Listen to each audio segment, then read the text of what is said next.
Good evening. Welcome again from the Rose Drive Library in Morgan, Utah. We're just a couple of minutes late getting started this evening. Fortunately, these are all recorded, so we can go back and watch these at a different time. But we are online now, and everything's up and running. So I wanted to just make a couple of comments before we get started here. The topic this evening, as we published, was to talk about Queen Esther, a woman of faith, and her story and what occurred in the Old Testament in Persia, and how basically because of her faith and her belief in the Lord, that she was able to essentially save the entire Jewish race that was prominent throughout Persia at that time. But before we went there, I thought, since we're talking about Esther, that I wanted to make some comments related to women in the church. And when I say the Church of Jesus Christ of Latter-day Saints. And I would think probably in religion in general. And I think sometimes there's been a disservice when we've had a number of detractors from the church that have kind of at least hinted at or made the comment that they believe that our church does not hold women in high regard. And that is absolutely not true.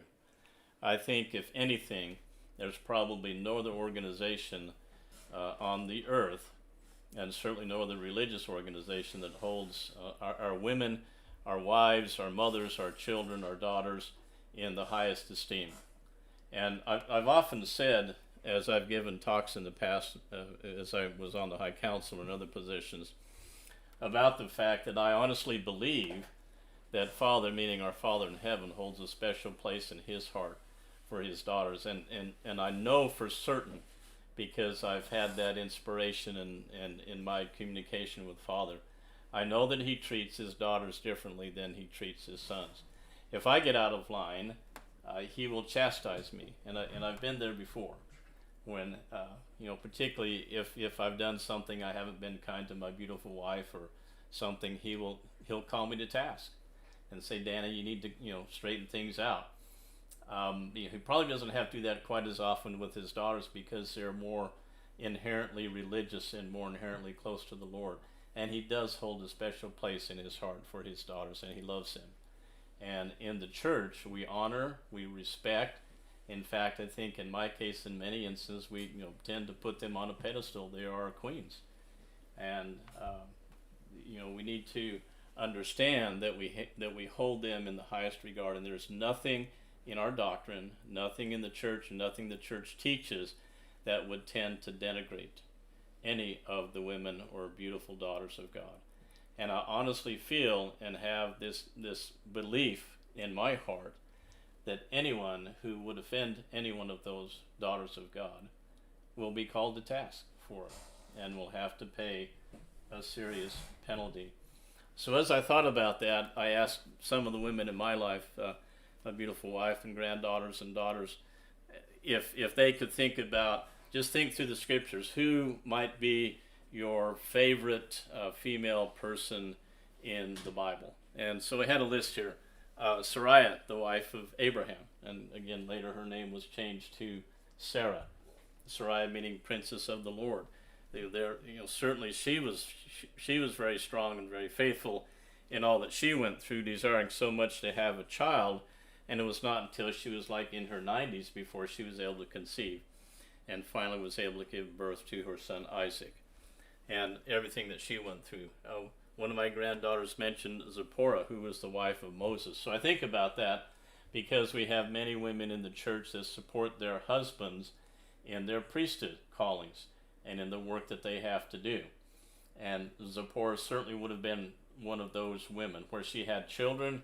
She had, it was her responsibility to watch after those little ones while her husband Moses was out doing all his magnificent, whatever, spectacular things with God and with the priesthood and leading Israel. She was there. She was that calming factor, that support that helped Moses get through all of those difficult times.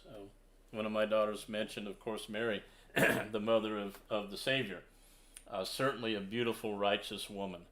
At a young age, she was told that she would be the mother of the Son of God.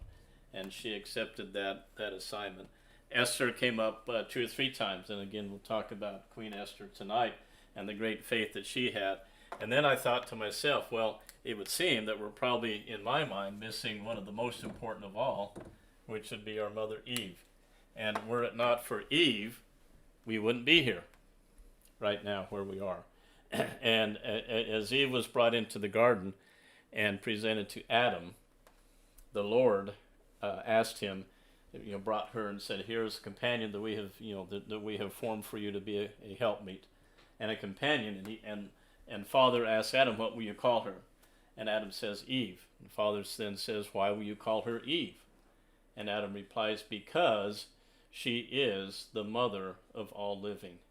And the Lord replies back to Adam and says, "That is right, Adam. She is the mother of all living." And we don't have time and won't go back into that. If you look at some of the earlier Gospelspeak sessions, we talk about the fall and the significant role that Eve played in that event. So again, before we go on with our history this evening, I just wanted to mention that yes, in the church, in our belief, and I would like to think in my own personal belief, we hold our women in the highest regard, and we love and we respect them, and would do nothing intentionally to harm them or to denigrate them. Okay, so all that being said, let's now go to Queen Esther. Nancy, if we can go to the slideshow. So here now we're talking about Queen Esther. Before we get there, though, I wanted to. Oh, hold on a second. I wanted to review some of the history.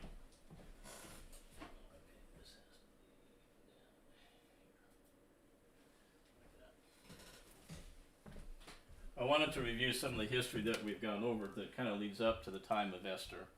And so one of the things that's important to understand when we talk about Esther, it has to do with that event that's called, referred to often in history as the diaspora, or the dispersion of Israel.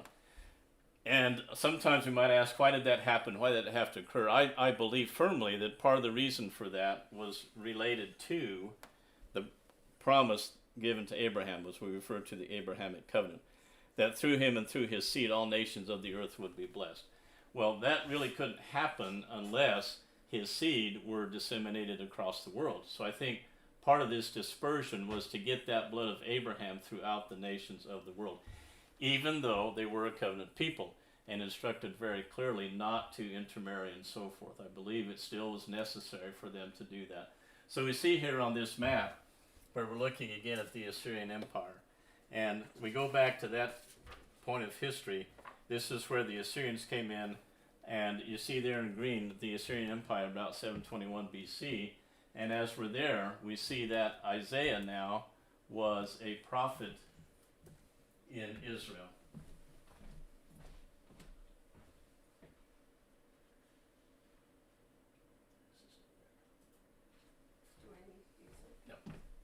So Isaiah was the prophet in Israel at that time, and he was and he prophesied many things, and I love Isaiah.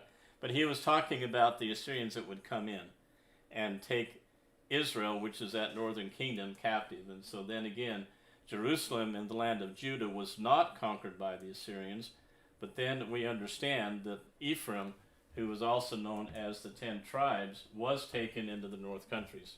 So when we hear this, we mentioned last time about the lost 10 tribes to the north countries, and this now was the beginning of the scattering of Israel as they went with the Assyrians up in the north countries. And then last time we kind of showed where they migrated on up through the European countries and the Ephraimites, and again we talked about the patriarchal blessings that we have and the keys of the priesthood with Ephraim.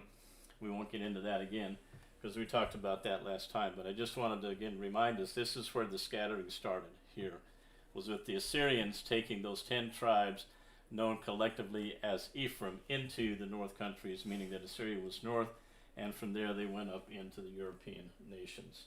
So that happened roughly about 721 BC when Isaiah was a prophet there in that area.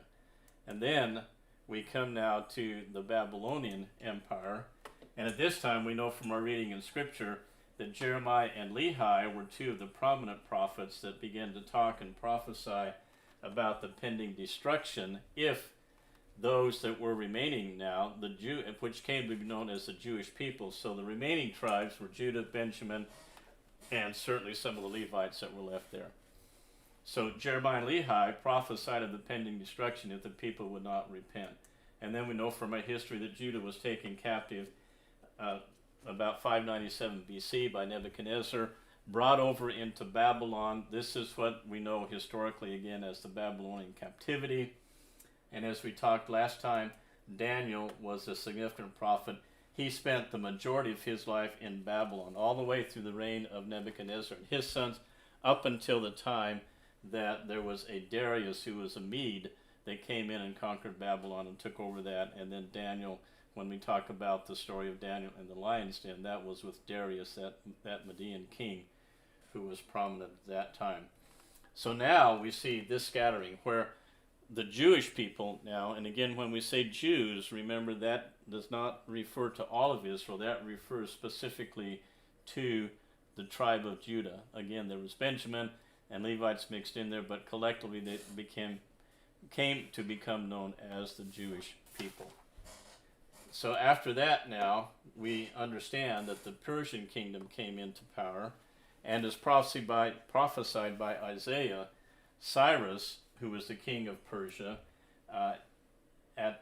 after Darius and the Persians then came in, basically melded the Medes and the Persians together, and Cyrus was the first recognized king of that domain there, all of that area that we see there as the Persian Empire.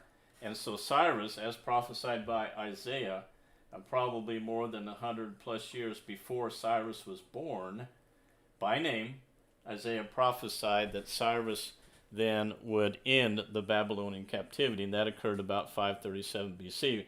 It was like the year after Cyrus became king in there. And what occurred then at that point is that Cyrus permitted the Jews to return to Jerusalem and to begin to rebuild the city walls and the temple. So over the next 100 years or so, those that had a desire, there were some difficulties. We don't have time to go into that. If you read in the books of Ezra and Nehemiah, you can get some idea, some inkling of how that occurred, of what happened there. And basically there were some difficulties, but eventually they came back and were able to rebuild that. And then after that time of Ezra and Nehemiah, then we now come to the time of Esther. So around 482 BC, the current Persian king at that time, you can see the name Ahasuerus, but in the Hebrew, Ahashvarosh was his name. I'll just refer to him. Generally, most scholars accept the fact that this was Xerxes as the king of Persia at that time. So what occurred is that Xerxes had a queen. Her name was Vashti, and she was reputed to be very beautiful, and as the scripture says, fair to look upon and so forth. So King Xerxes was having a banquet. Everybody's feeling, just having a good time. And so the way things worked back then, it's not like the king and the queen lived together. The queen had her own palace, the king had his palace. And so through all of this week-long celebration they were having, King Xerxes summoned Vashti, his queen, and basically the way things were back then dictated that she should come and present herself to his court and the princess so they could look upon her beauty. Well, she demurred and declined that invitation, and so Xerxes was a little bit upset, and he said, who is this woman, Vashti? What right does she have? It's interesting, if you want to read the first chapter there, absolutely, in today's society, absolutely, totally, 100% politically not correct, the way that they responded to that. But in any case, Xerxes dismissed Vashti as his queen. So that brought about a situation. He said, well, I don't have a queen anymore, so what am I going to do? So then his wise men said, well, king, what we recommend is now that you bring a bunch of these young, virgins in, and look at these dozen or so beautiful young women, and you decide who you would like to have as your next queen. And so that's exactly what occurred. So now, Nancy, if we can go back to the camera here, and are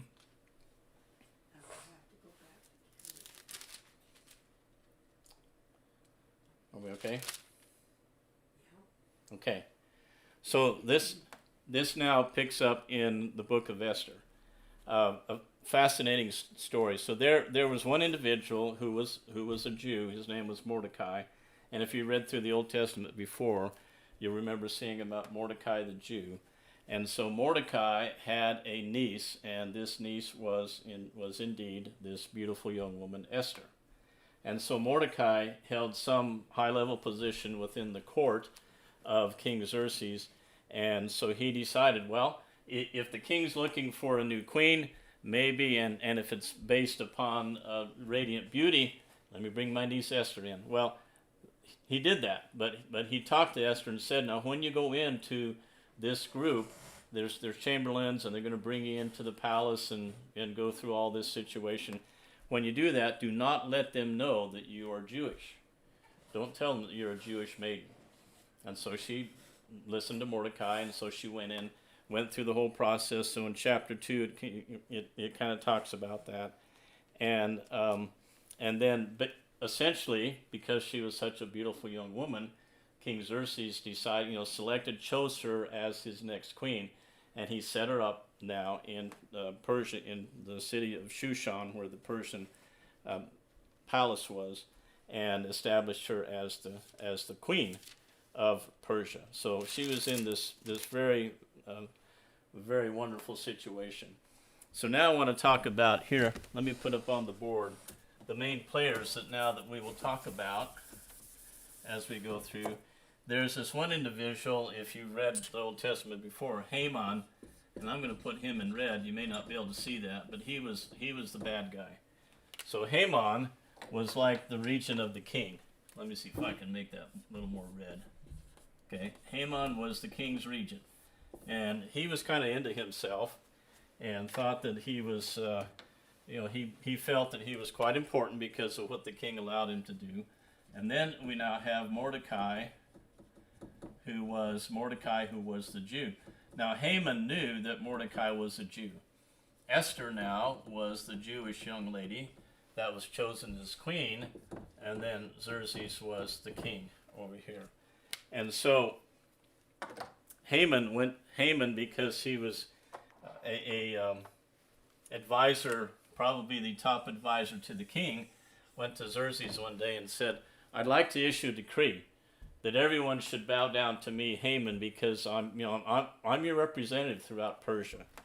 And just to give you an idea, you see on the map there, but here there were like 172 provinces, 172 regions of Persia that were under the Persian rule at that time. So Haman went to King Xerxes and said, I'd like to issue a decree that whenever anyone sees me, Haman, because I'm such an important person, I want them to bow down to me and worship me as if I were the king.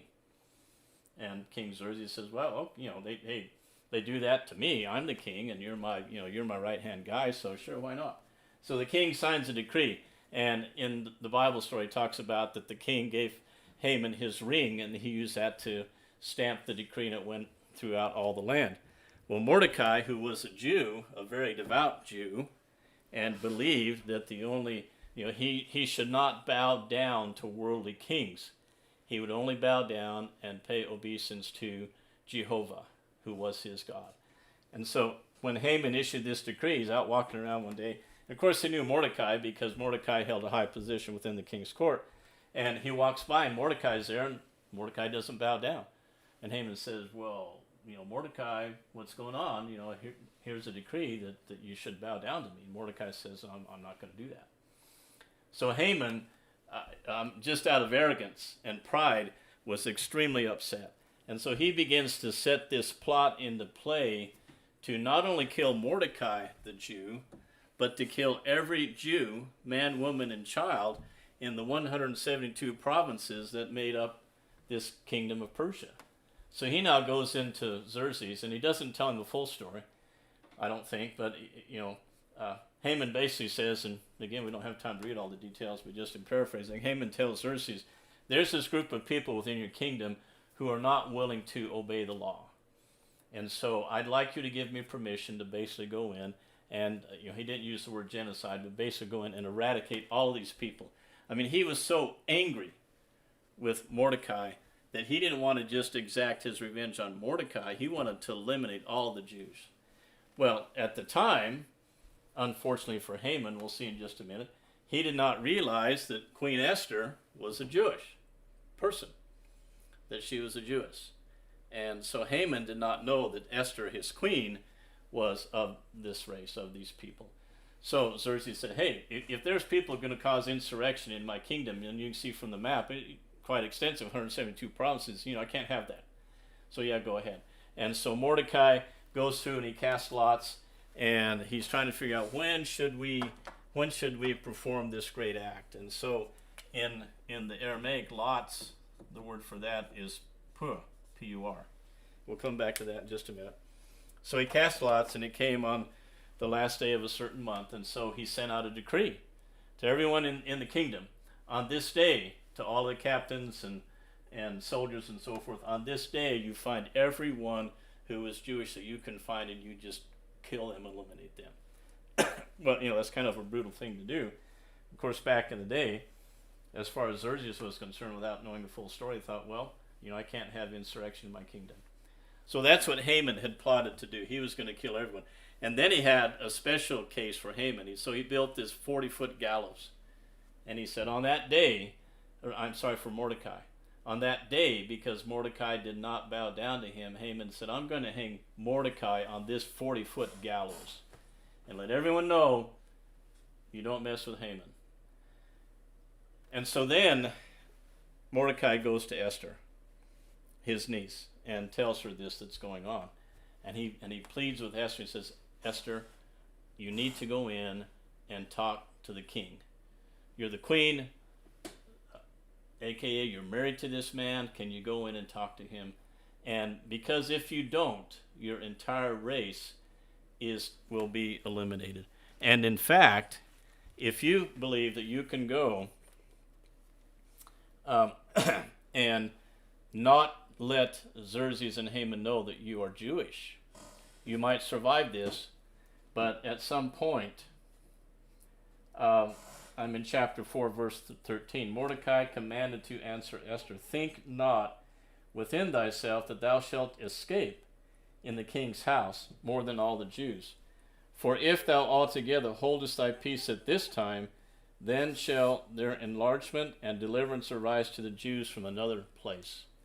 And in fact, he goes on here, I'm in verse 14 at the end, and who knoweth whether thou art come to the kingdom for such a time as this?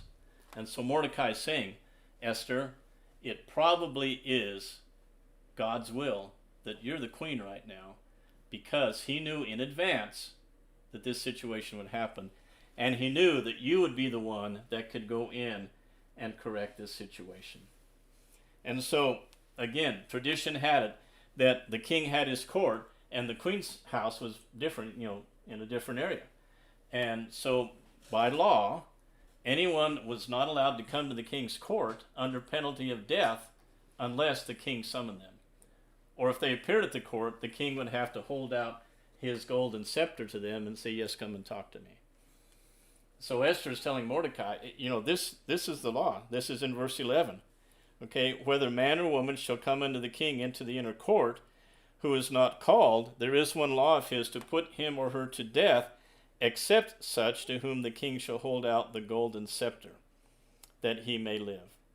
But I have not been called to come in unto the king for these past 30 days. And so Esther's a little concerned. She knows the law. If she just walks to the court, the king can say, hey, what's this woman doing here? Get rid of her. She's probably coming over here to try and kill me or something.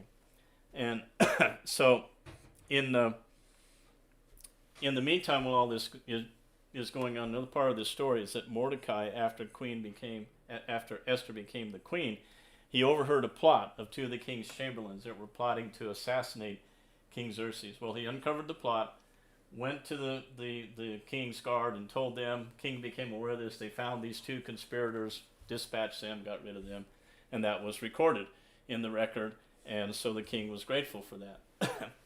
So in the meantime now, Esther walks to the inner court, and she's standing there looking at the king. Well, of course, he's just totally taken with her beauty, And so he said, oh, well, here's Esther. So he takes his scepter, holds it out to her. Well, that was the first step. But before she went there, she asked Mordecai, and she asked her own maids that were with her and all the people that Mordecai could find in Shushan. And she asked them, ask everyone to fast and pray for me and with me the next 3 days before I go in. And such faith and such courage that this young woman had, because she knew she could have been killed instantly on the spot. Well, they fasted, asked for the blessings of the Lord. She went into the king. He holds out the scepter. Esther comes in, and he asked her, Esther, what is it that you would like? I will give you anything you ask, even to the half of my kingdom, if you were to ask that. I mean, he was so much enamored with her beauty and so much in love with her. He said, anything you ask, I'll give you, even to the half of my kingdom. And she said, all I want is for you and Haman to come to the banquet at my palace tomorrow evening. So, okay, I can do that. So Xerxes and Haman go to the palace, and this is like 2 or 3 days before this edict of Haman's, this wicked edict to kill all the Jews. So they show up and have this nice banquet, and the king says, Esther, what's the desire of your heart? I'll give you anything you ask, even to the half of the kingdom. And she says, I want you to come back tomorrow to the bank for another banquet, and then I'll talk to you what I want. And says, okay. And so he and Haman come back. In the meantime, Haman says, wow, I'm great, because the king has asked me to, Queen Esther has asked me, no one else, just me and the king, the only ones that were invited to go there. Now, I want to read another scripture, another portion here, chapter 6, verse 1. So between banquet 1 and banquet 2, Xerxes goes back to his palace, to his throne, and this again, to me, shows how God is involved in our lives and how he is involved in the destiny of nations. So here now, just out of the blue, here's King Xerxes at his palace. Chapter 6, verse 1. On that night could not the king sleep, and he commanded to bring the book of records of the chronicles, and they were read before the king. So for whatever reason, he was sleepless that night between the two banquets. And he said, well, I can't sleep. Somebody bring the records. And they started to read the records, and in there was the account of Mordecai uncovering this plot to assassinate the king. And the king said, what did we ever do for Mordecai? And everyone looked around. Well, as far as I know, we didn't do anything. Didn't give him a reward, nothing. And the king said, okay, we need to recognize Mordecai for this great deed. And so that morning before the banquet, the king calls in Haman and says, Haman, there's an individual in my kingdom I would really like to honor. Of course, Haman, in his arrogance and pride, thought it was Haman. And he said, what should the king do for this individual, for this person of such great worth? What should the king do to recognize him? So Haman goes through this lengthy dissertation, give him scarlet, give him robes, put him on a horse, have someone go before him throughout all the streets of Shushan here in the palace and say what a great, wonderful individual this is. Again, Haman all along thinking that he's the one. Well, then King Xerxes says, oh, great idea, Haman. Now you go find Mordecai the Jew and put him up here and do that for Mordecai. Well, Haman, of course, was just, and by the way, Haman, you're the one that will lead him around and proclaim his great worth. So Haman was just mortified and upset about this. So he goes home that afternoon and says, wow, this is a total shock to me. I can't believe that happened. His wife says, well, it's coming close to the time you have the edict to eradicate the Jews. Build this gallows. And when all that happens, you can hang Mordecai on that 40-foot gallows in front of the entire world, and everybody will know that Haman, you're the greatest. Haman says, hey, great idea. I'm going to build this gallows so we can hang Mordecai on it. And then as he's putting that into play, some of the servants of the queen come and say, hey, Haman, you have a dinner date. You don't want to miss it. Oh, yeah, that's right. I'm supposed to go with the king over to Esther's. And so they go over there. And finally now the king says to Esther, what is it you would desire? And so Esther, probably looks at him and, bats her eyelashes a little bit, whatever beautiful women, I don't know, whatever women do to get someone's attention.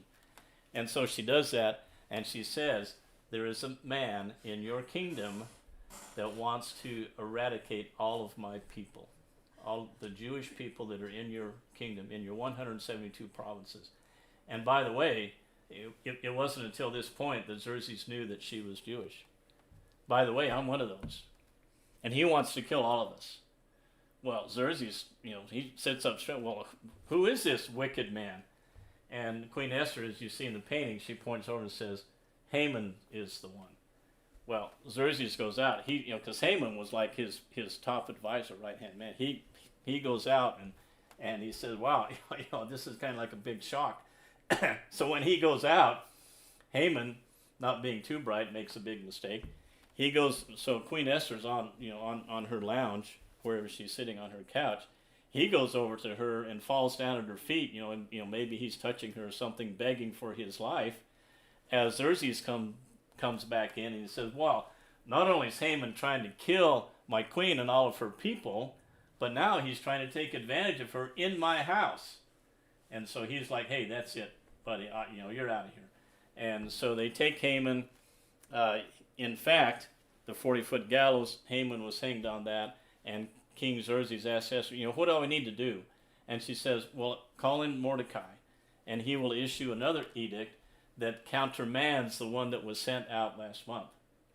And so King Xerxes, he knew Mordecai, and he trusted Mordecai, and apparently, he wasn't aware of all the details here that was going on. He told Mordecai, go ahead and issue an edict and cancel, countermand the order that was sent out, because I'm going to preserve your people. I love Esther, and she's beautiful and faithful and very courageous, and so we're not going to kill the Jewish people. And so because of that now, a great event. We talked about the scattering of Israel and the dispersion. Here is now an instance where if Esther had not had that faith and had not asked for the blessings of the Lord and for his strength and not had that courage, that entire race of people very likely would have been eliminated at that time. They would have all been destroyed. So because of the faith of this one beautiful young woman, that entire race of the Jewish people that lived in Persia at that time was saved from destruction. As a result of that, now, in the Jewish tradition, there is a feast that's called the Feast of Purim. And that's a 2-day feast that celebrates what essentially was the salvation and the saving time for the entire Jewish people at that time. They would have been entirely eliminated. So again, back to our starting comment. Many, many, many beautiful, wonderful women in our lives, throughout the Bible, throughout history, that have done great, significant things that no man could do. There's no man that could have gone in to Xerxes and convinced him not to do what Haman had already mandated would happen. There's no man that could have done that. It had to be this beautiful young woman that King Xerxes loved and totally enamored with her, and she was honest and forthright with him. Many, many great things that occur, and just in closing, let me say that how grateful I am for the beautiful women in my life. My mother, my grandmothers, my beautiful wife Nancy, my daughters, my granddaughters, many, many other great women that I have known throughout my life that are not a part of my family, but I see many that have struggles in their life. And just to let you know, for those that might be watching, know for certain that your Father in heaven knows you personally. He loves you, he cares about you, and he will do anything he can without violating someone's agency, anything he can through inspiration and guidance to bless your life. And that at some time in the near future, when everything is wrapped up here in this celestial kingdom, that each and every one of you that has desires for certain things in your life, you will have those blessings. There's no doubt, there's no question about that. I'm so grateful again for the women in my life and all that they have done. We're grateful for Queen Esther and for her courage and for her determination and her great faith. And I leave that testimony this evening in the name of Jesus Christ. Amen.